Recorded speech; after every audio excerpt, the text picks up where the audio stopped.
Que o Senhor faça resplandecer sobre nós o seu rosto e nos dê paz sempre, em nome de Cristo Jesus o Senhor. Boa noite, irmãos e irmãs. Graça e paz sejam multiplicadas sobre todos, toda a casa. A paz de Cristo Jesus o Senhor seja sobre todos, hoje, sempre, em todo lugar. Muita alegria mesmo, muita honra, grande privilégio poder estar com vocês aqui. A gente está junto aqui, né? Nessa mesa preparada pelo Senhor, na nossa viração do dia. Samuel, querido, abração para todos aí, Sil, todo mundo aí, né? Amigos muito queridos aí, pessoal de Jesus Corpo, alegria, graças a Deus, privilégio. César, enfim, tantos irmãos chegando aí, e grande privilégio mesmo a gente poder estar junto. Hoje, dia 24 de dezembro, quem diria?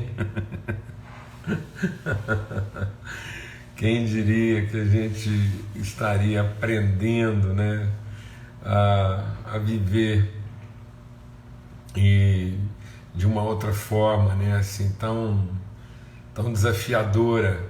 Tenho pensado muito sobre isso, né, sobre o privilégio que Deus tem nos dado, assim, de aprender, sem dúvida alguma. Acho que de conhecer e continuar prosseguindo em conhecer. Muito bom mesmo, graças a Deus.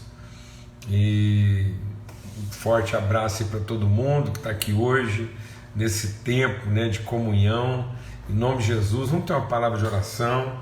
E nós estamos aqui compartilhando, né, sobre essa mesa que Jesus nos ensina a preparar, como preparar a mesa de acordo com a orientação de Jesus, né? A mesa que Ele prepara, que Ele orienta. Anderson, querido, meu Deus do céu, forte abraço aí para os irmãos aí da Inglaterra, viu?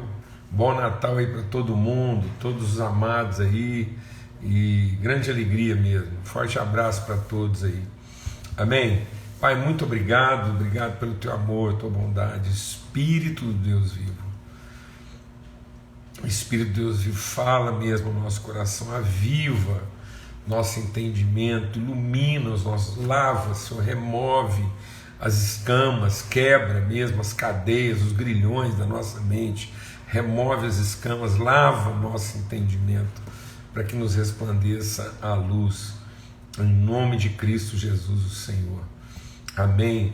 Graças a Deus. Então a gente está compartilhando aqui em Lucas 14, a partir do verso 7, um texto bem desafiador, está só aqui no Evangelho de Lucas, e Jesus está assim, ele está mostrando para a gente como é que nossas mesas são montadas, né? E como é que Ele quer que a gente aprenda com Ele a montar uma mesa, preparar uma mesa. Ele diz, olha, eu tenho observado, eu tenho observado os vossos jantares, os vossos encontros, né? E é muito marcado por isso, né? Pela pressa, pelo interesse, pela cobiça, pela vantagem, pelo reconhecimento, pela ganância, pela recompensa.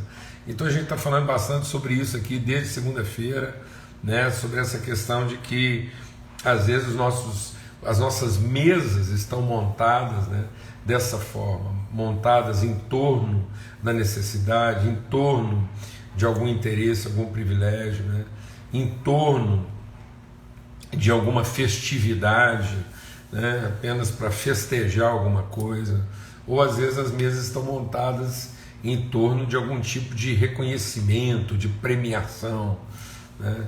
Então Jesus está dizendo, olha, e as suas mesas são muito marcadas assim por esse interesse. Eu fico observando que as pessoas têm pressa em escolher a melhor posição. E aí é aquilo que a gente compartilhou, né? Se a mesa é marcada pela necessidade, então a gente quer ficar perto de onde vai ter mais comida, onde a comida chega mais rápido, onde ninguém vai ser servido antes da gente, né?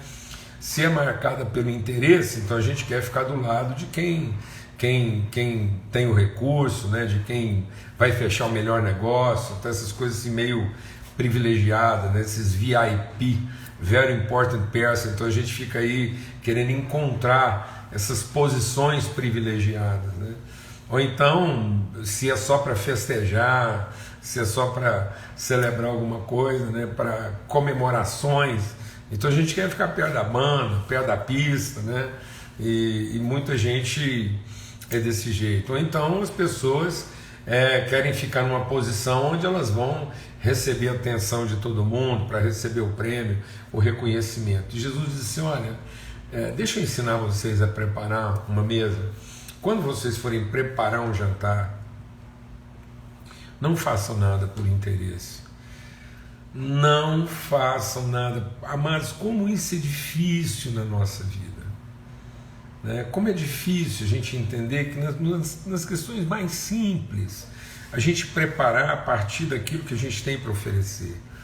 Então, a gente está compartilhando aqui durante esses dias duas coisas que precisam ficar muito claras e bem significadas na nossa vida. Bem significadas, né? Que é a diferença entre desejo e vontade. Então, o desejo é para dentro, a vontade é para fora. O desejo é satisfação, a vontade é responsabilidade. Qual é a vontade de Deus? É que cada um assuma a sua responsabilidade, cumpra o seu propósito, entregue o que tem para entregar. Então, a mesa pode ser marcada pelo desejo, satisfação, interesse, prazer ou reconhecimento, e aí ela é a mesa do desejo, né? É a mesa da cobiça. Ela vai do desejo mais elementar, mais básico, até o desejo mais sofisticado, que é a cobiça. Passa pela luxúria e tal, vai lá e pela ideia do comércio. Agora, ou então ela é a mesa da vontade. Jesus diz: eu tenho uma comida para comer que vocês não conhecem. Então, quando Jesus está à mesa, ele está sempre como quem serve. A vontade dele em preparar a mesa é para poder servir. Não é para ser aplaudido, não. É para compartilhar, é para comungar, é para distribuir, é para gerar conhecimento, é para que as pessoas, ao estarem à mesa, possam comungar do mesmo conhecimento. O meu desejo é que onde eu estiver, vocês estejam comigo. Então deixa o Espírito de Deus ministrar o nosso coração. Quando Jesus está falando de preparar a mesa, ele está falando de uma relação tão íntima que vai produzir um conhecimento tão profundo que essas pessoas se tornarão semelhantes em natureza. Por isso que ele diz: o meu desejo é que onde estiver vocês estejam comigo. Eu estou indo para a casa do meu pai preparar lugar. Então onde é esse lugar que ele tem desejado ardentemente? Jesus diz: eu tenho desejado ardentemente estar com vocês à mesa. Deus preparou. Lembra que Jesus, aqui no texto de Lucas, ele diz assim, os discípulos falam: onde que o Senhor quer que preparemos? E a Trindade trabalha para essa mesa da vontade. Deixa o Espírito de Deus ministrar o nosso coração aqui. Presta atenção: a Trindade trabalha em harmonia para a mesa da vontade. A mesa é a vontade de Deus. E aí o Filho, o Pai e o Espírito Santo trabalham. Então o Filho é o que? A revelação. Ele é a materialização, ele é a palavra. Então nós ouvimos a palavra. O Filho encarnou. Ele disse: eu quero tomar a ceia, eu quero estar na mesa com vocês. E aí os discípulos perguntaram: onde o Senhor quer que preparemos? Jesus diz: vão lá e sigam o homem com um cântaro de água. Então o Espírito Santo é que nos orienta, ele nos conduz, ele é que vai mostrar o lugar, a condição. E aí quando a gente chega lá, está tudo preparado, tudo que é necessário para a mesa está preparado. Então é isso que Jesus está querendo, a mesa da vontade, não a mesa do desejo. E nessa mesa da vontade, essa é a vontade de Deus. O que é a vontade de Deus? Que os seus filhos estejam assentados ao redor da mesa.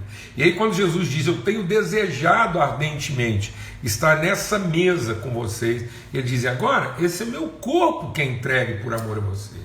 Essa entrega, essa vontade de compartilhar. Então, quando a gente prepara essa mesa ela não satisfaz a necessidade, ela não contempla o interesse, ela simplesmente não festeja uma conquista, ela não reconhece o mérito de alguém, não, ela comunga, ela faz com que a gente possa participar. Isso é conhecimento, é uma tal intimidade, né, que isso produz conhecimento. Então agora nós vamos conhecer quando nós somos conhecidos, nós transmitimos, transmitimos virtude um para o outro. É isso que ele quer. Por isso essa mesa é improvável. Por que ela é improvável? Porque ela é movida, né, de um ímpeto de vontade. Ela não tem a obviedade do desejo, ela tem a controvérsia da vontade. Glória a Deus. A mesa ela não é óbvia no desejo, ela é surpreendente na vontade. Nós somos surpreendidos. A mesa tem que surpreender. As pessoas, ao sentar na mesa que Deus prepara através de nós, quando Deus usa a sua vida, todo mundo tem que olhar e falar assim: mas será que o Paulo Júnior está bom da cabeça? As pessoas têm que olhar para você e falar assim: meu Deus, agora que essa coisa não vai funcionar. Aleluia! Surpreenda, surpreenda.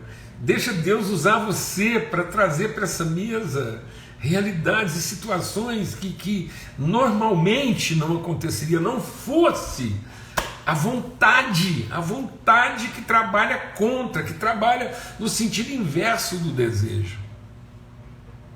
Glória a Deus, amado. Eu estou muito alegre com esse negócio, de pensar isso o tempo todo, de entender essa coisa que é o rio de Deus fluindo através da nossa vida. Bom, e aí ele vai, né? E aí Jesus diz, então, não convida lá seus vizinhos ricos, não. E para não acontecer o quê? Porque eles te retribuam de alguma forma. E aí a gente começou a compartilhar, e o primeiro improvável que nós discernimos aqui foram os magos, né? É muito improvável, os caras lá do Oriente. Olha, você não estava aqui, às vezes você não estava aqui segunda-feira, mas eu vou te falar um negócio. Terça-feira, aliás. Então, é tão forte isso, é como se fosse anunciado: Jesus está nascendo em Jerusalém. Viesse lá os iranianos, uma caravana do Irã que percebeu isso antes, chegou antes de todo mundo. Conheceu isso muito antes. Mas nós temos que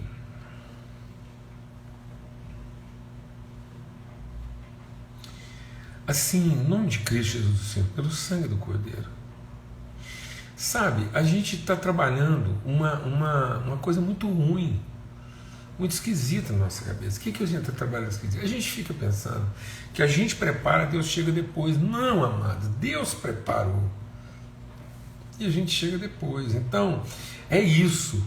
Quando o Abraão encontrou Melquisedeque, quem que era Melquisedeque? Um sacerdote antes dele. O chamado era do Abraão.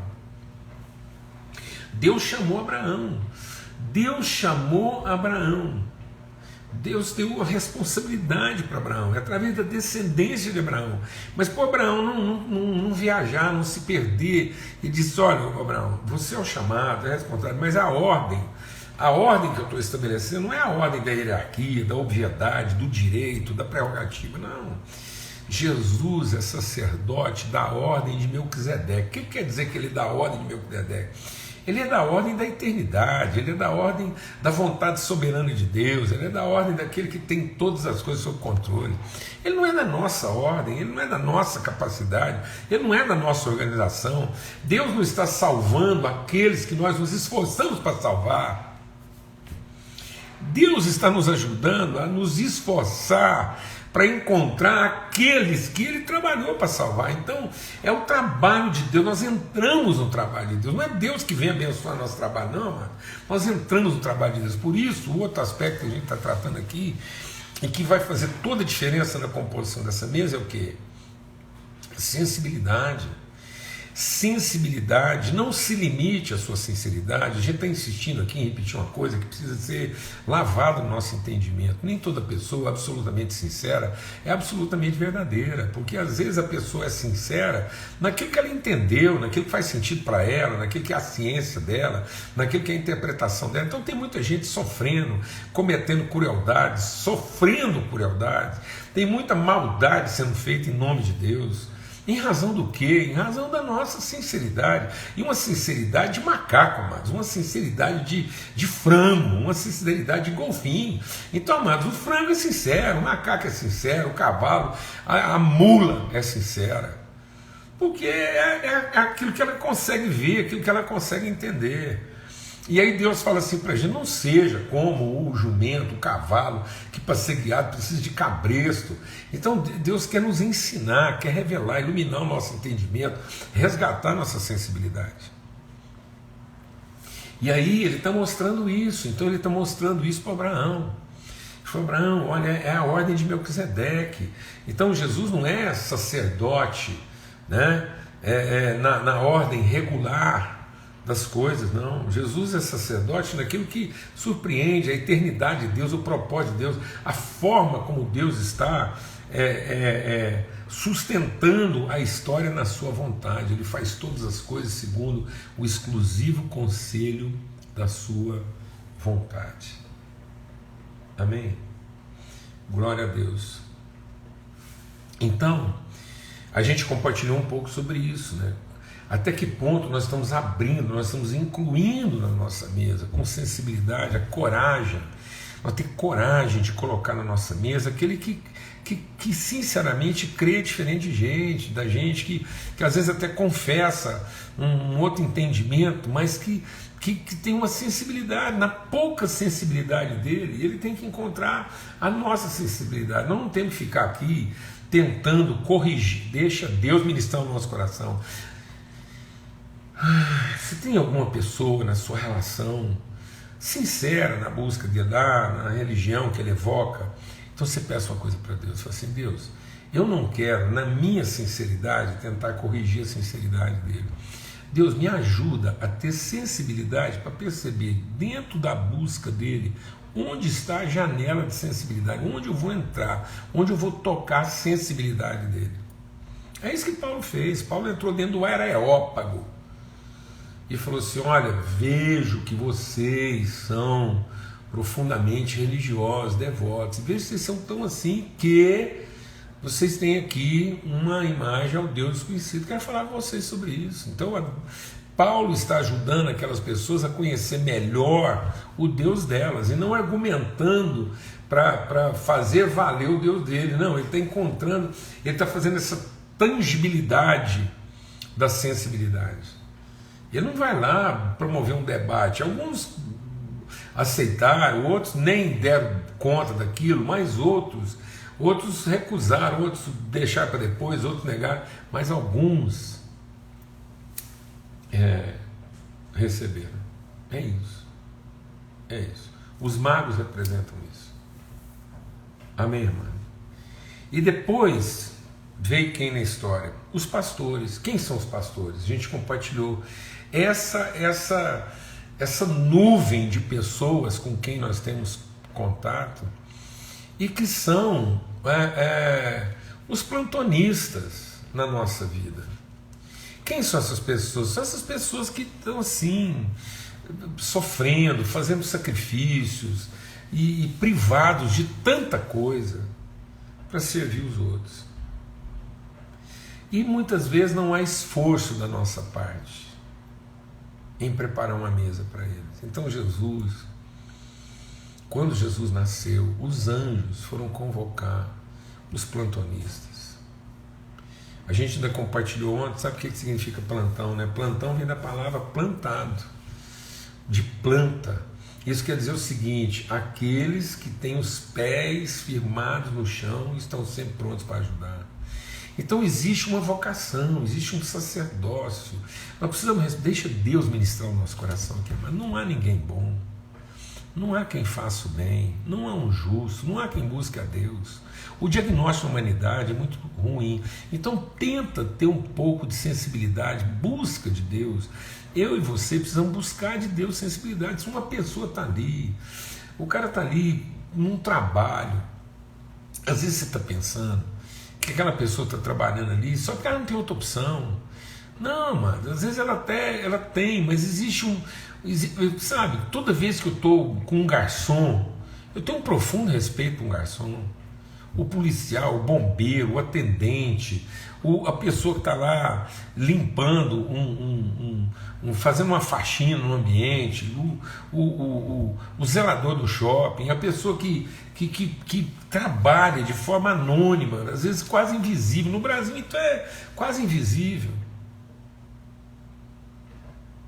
muitas vezes não recebe um bom dia, um boa tarde, um como é que vai, um muito obrigado. Eu não estou falando uma coisa aqui assim, piegas, não, mas eu não estou tentando ser melancólico. Eu estou dizendo que aqueles pastores trabalhavam na vigília da noite. E quantas vezes essas pessoas ainda sofrem um preconceito assim terrível da nossa parte. Não encontram, né, um momento, um horário. E por quê? Porque a gente não tem essa sensibilidade de incluir. Aí eu queria lembrar a gente aqui, porque em cima desse texto de Lucas 14, a gente vai falar agora de um outro grupo de pessoas, né? E aí, para falar desse outro grupo de pessoas, eu quero lembrar para a gente aqui que Jesus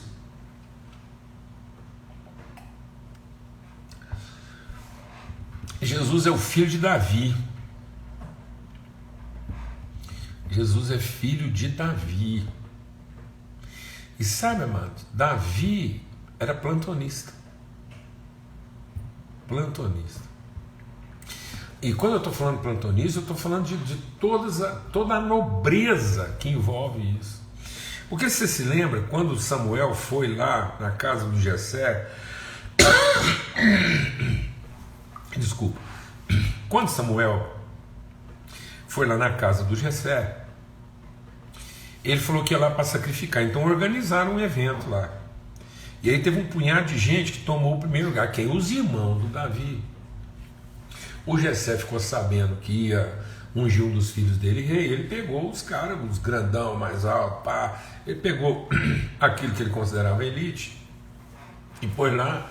E o Samuel fala, deve ser esse aqui, é o mais forte, mais velho, mais experiente, mais alto, mais bonito e tal. E começou a avaliar pela aparência. E Deus falou assim, não é. Aí, ó, presta atenção na pergunta. Onde vem a questão da sensibilidade? Aí o Samuel falou assim, por acaso não existe mais nenhum dos seus filhos que não estejam aqui? Aí o Samuel falou assim, o Jessé falou assim, tem o meu filho plantonista que está lá tomando conta das ovelhas para a gente poder ficar aqui. Então quem ia ser ungido rei? O plantonista. Deus trouxe ele para a mesa para ungir o rei. Amém, amados? Amém, amados? Em nome de Cristo Jesus. O improvável total. Aquele que na cabeça da gente, a gente não... Né? Tá vendo como é que a gente tem a tendência de não incluir? De achar que não faz parte? Que é só um serviçal? É assim. A gente senta numa mesa de restaurante para celebrar uma coisa e fica parecendo que o garçom é um prestador de serviço. E não que ele é um sacerdote que está tornando aquilo ali possível. Amém, amados? O bombeiro. Ontem ainda citei um exemplo, né? Para mim, um exemplo máximo de sacerdócio seria assim, um bombeiro sair de casa, largar mulher e filho, para ir salvar as vítimas de um incêndio numa penitenciária de segurança máxima, onde só tivesse preso estuprador, violentador, assassino em série, só gente assim, maior deformidade. Aí a penitenciária pegando fogo, o bombeiro larga a família dele para ir lá.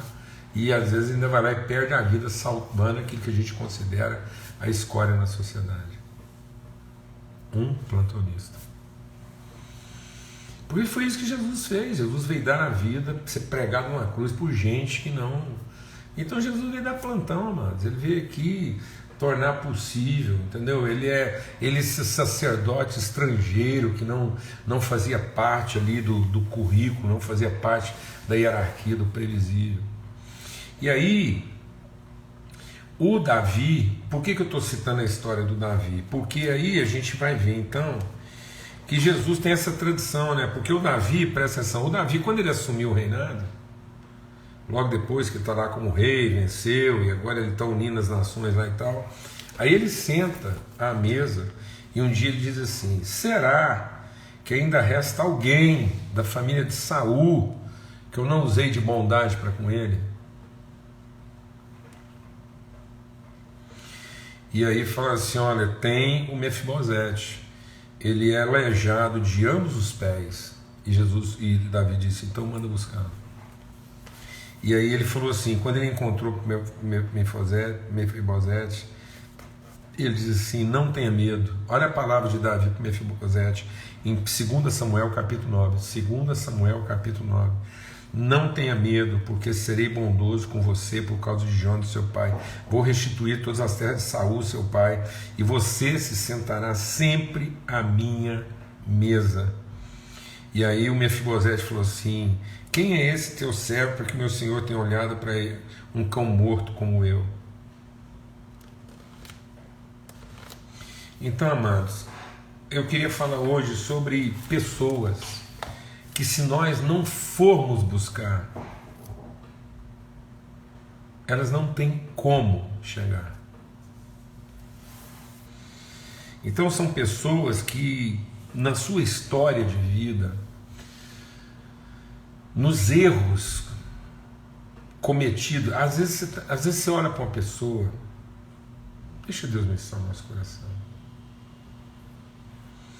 Às vezes você olha para uma pessoa e ela tem uma história difícil e de erros que foram cometidos e que trouxe sobre a vida dela uma sequela. O Mefibosete não tinha nada a ver com a história, assim, no certo sentido, não, mano, porque ele aquela confusão toda criada pelo Saul, o Jonatas estava morto, aí quando Davi começou a conquistar todas as coisas, eles achavam que o Davi ia acabar com a vida do Mefibosete só porque ele era descendente de Saul. Aí uma ajudante pegou o Mefibosete para fugir. Na fuga, o menino caiu, bateu de cabeça e ficou paralítico, tetraplégico, não conseguia movimentar. Então ele não está impedido por alguma coisa que ele mesmo tenha feito, ele está impedido em função de uma série de acontecimentos, de circunstâncias, que se ele não for ajudado, não adianta convidar, não adianta mandar, falar assim, ô Mefibosete, eu fiz tudo para você, não. Há algumas pessoas que, para estarem na mesa que Deus quer que a gente prepare e organize, nós vamos ter que ir lá buscar e trazer, carregado, porque ela está impedida, ela está impossibilitada, ele é tão improvável, ele é tão fora do circuito, ele está tão preso. E aí eu estou falando de todos os aspectos, pode ser o aspecto físico, pode ser o aspecto social, pode ser o aspecto intelectual, pode ser tudo. O Mefibosete se autodefiniu como um cão morto, alguém para quem a vida já tinha terminado. Amém, amados? Nós podemos ser esperança para pessoas que talvez estejam pensando nesse momento agora, que para elas a vida acabou. E elas recebem um convite nosso. Mais do que um convite, elas recebem da nossa parte uma providência. A gente toma uma providência de buscar, de criar condições, de mandar trazer, de fazer chegar. Às vezes a gente fica tentando encontrar na vida das pessoas a culpa. Por que ela está daquele jeito, porque naquela família é assim, porque o pai dela foi assado, porque a mãe não sei o quê, ou porque ele, por isso, aquilo. Amado, eu vou te falar uma coisa, às vezes o que aconteceu foi que no meio dessa tragédia toda, a pessoa bateu com a cabeça. Bateu com a cabeça. Caiu de cabeça, e isso desorganizou tudo. Nós vamos ter que fazer tudo. Não vamos poder contar com nada, não, mas para redimir a vida de certas pessoas, nós não vamos poder contar com nada, não. Para que ele possa sentar na mesa, vamos ter que ter uma fé, uma certeza de que aquele lugar é daquela pessoa. Amém.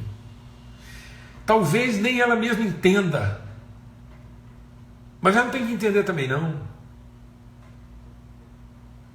porque Quem tem que entender é a gente. Quem tem que ter sensibilidade é a gente. Talvez no primeiro momento os magos entenderam, os pastores entenderam, viveram uma alegria, mas Mefibosete era perplexidade pura. Eu acho que passou muito tempo até o Mefibosete ser lavado daquilo e finalmente entender que o Davi não era com um plano esquisito para ter lá, não. Em nome de Cristo Jesus, o Senhor. Ainda dá tempo. Essa semana nós estamos compartilhando sobre isso, sobre esse nosso grande desafio de organizar a mesa. Talvez nesses poucos dias que ainda nos restam agora, da agora até o final do ano, quem sabe é uma boa oportunidade. Está tudo quente, o amor está no ar, está todo mundo aí, né, buscando de alguma forma. Então que no meio desse frisson todo, dessa agitação de gente para lá e para cá, né, deixa o Espírito de Deus ministrar com o meu coração. Para mim foi muito forte hoje. Aqui na nossa casa a gente tem o maior prazer de receber, então a gente está sempre assim, querendo oferecer o melhor e fazer de tudo. A Nana, meu Deus. E aí hoje eu estava pensando nessa passagem do Mefibosete, e Deus falou muito forte no meu coração. Talvez há um momento que a pergunta principal a ser feita não é o que está faltando na mesa, é quem ainda está faltando na mesa. Talvez você fez sua lista, se organizou o seu encontro, e aí você fala, graças a Deus, agora está tudo organizado, os presentes, comprei os presentes, fiz isso, tal, arrumei. E aí faça agora essa pergunta, faça a pergunta que Davi fez. Faça a pergunta que Samuel fez. Faça a pergunta que Deus quer que a gente faça. Faça a pergunta que o dono da casa fez para os seus serviçais foram lá e trouxeram todo mundo. E aí o dono da casa falou assim, escuta, mas não tem mais ninguém que a gente possa trazer, porque ainda há lugar. Então pergunte agora, ainda há alguém? Não pergunte, está faltando alguma coisa? Não, pergunte, ainda há alguém que eu possa trazer? Ainda há alguém que eu não percebi? Ainda há alguém que eu não estou lembrado? Ainda há alguém? Ainda há alguém? Deus nos ajuda a lembrar agora. Senhor, nos ajude, toca o nosso coração, nos dê essa sensibilidade, para que a gente possa se lembrar de alguém que a gente poderia nesse momento estar ajudando, incluindo, trazendo para perto, e a gente ainda não fez. Em nome de Cristo Jesus, o Senhor. Porque há alguns, amados, que se não forem trazidos, não conseguirão chegar. Não adianta. Não adianta você perguntar para ele por que ele não veio. Não adianta você perguntar por que ele não vem. Você vai ter que buscar. Amém. Em nome de Cristo Jesus. Bom Natal. Boa celebração. Muito amor de Deus, muita graça, muita esperança compartilhada entre todos nós. Feliz Natal. Feliz Natal. Feliz Natividade, feliz dia de esperança, amém, aleluia, que o Senhor faça resplandecer sobre todos o seu rosto e nos dê paz, um forte abraço, um beijão mesmo, e alegria compartilhada por todos nós. Amanhã, se Deus quiser, já está junto aqui, agarrado, tá bom? Às 18 horas, abração para todos.